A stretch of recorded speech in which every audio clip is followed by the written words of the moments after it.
لقمان حکیم اپنے بیٹے کو یہی فلسفہ سمجھا رہے تھے کہ بیٹا اللہ جو کرتا ہے اچھا کرتا ہے، بھوکا رکھے تو بھی اچھا کرتا ہے، پٹوائے تو بھی اچھا کرتا ہے، ذلیل کروائے تو بھی اچھا کرتا ہے. یعنی وہ کبھی اپنے بندے کا غلط نہیں کرتا کیونکہ وہ اچھا ہی کرتا ہے، کوئی نہ کوئی حکمت ہوتی ہے. اب بچے تو بچے ہوتے ہیں. نوجوان بیٹے نے کہا ابا یہ بات میرے سمجھ میں نہیں آتی. کہا بیٹا ایک کام کرو، میں تمہیں یہ سمجھانے کے لیے ایک نبی کے پاس لے کے چلتا ہوں، دور حاضر کے جو نبی ہے وہ تمہیں سمجھا دیں گے. دونوں باپ بیٹے گھوڑے پہ بیٹھے چلے گئے.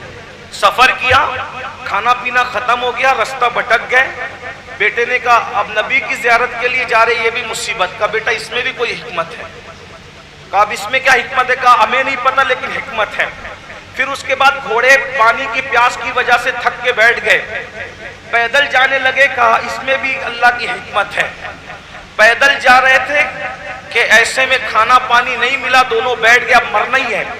مرتے مرتے کیا ہوا کہ ایسا لگا چلو یار ہمت کرتے ہیں، کچھ پانی وانی تلاش کرتے ہیں.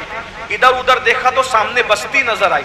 کہا چلو چلو بستی دکھ رہی ہے، وہاں چل کے پانی تلاش کرتے ہیں. پانی ڈھونڈنے کے لیے جیسے ہی گئے تو بیٹا بستی دیکھ کر کے چل رہا تھا.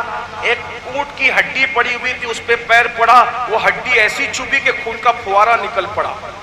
بیٹے نے کہا اس میں بھی حکمت ہے. اب یہ بھی حکمت کی چیز ہے. کہا بیٹا اس میں بھی حکمت ہے.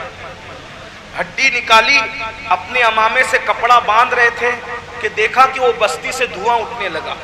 جب بستی سے دھواں اٹھنے لگا تو اب یہ بیٹھے رہ گئے. تھوڑی دیر کے بعد ایک جوان آیا. کہا کہاں کا ارادہ ہے؟ وہ بستی جہاں سے دھواں اٹھ رہے وہیں جانے کا ارادہ تھا. بیٹے کے پیر میں ہڈی چبھ گئی تو ہڈی نکالنے کے لیے یہیں پر بیٹھ گئے. تو اس نوجوان نے کہا اچھا ہوا نہیں گئے، کیونکہ اللہ نے ابھی ابھی جبریل کو حکم دیا تھا کہ جبریل جاؤ اور اس زمین کو پلٹ دو. اگر تم لوگ وہاں چلے جاتے تو تم بھی پلٹ دیے جاتے. ہڈی چبھنے کی برکت یہ ہوئی کہ تم وہاں نہیں پہنچے اور اللہ نے تمہیں اتنی بڑی مصیبت سے بچا لیا. تو کہا آپ کون ہیں اتنے خوبصورت جوان؟ تو کہا میں اللہ کا فرشتہ ہوں اور تمہیں یہ فلسفہ بتانے کے لیے آیا ہوں. بیٹے نے کہا اب نبی کے پاس جانے کی ضرورت نہیں ہے، الحمدللہ یہ فلسفہ میرے سمجھ میں آ گیا کہ اللہ جو بھی کرتا ہے اس کے ہر کام میں حکمت ہے. میرے بھائی اگر آپ امتحان فیل ہو گئے اس میں بھی اللہ کی حکمت ہے. بس اللہ پہ بھروسہ کرنا سیکھ جاؤ، اللہ پہ توکل کرنا سیکھ جاؤ.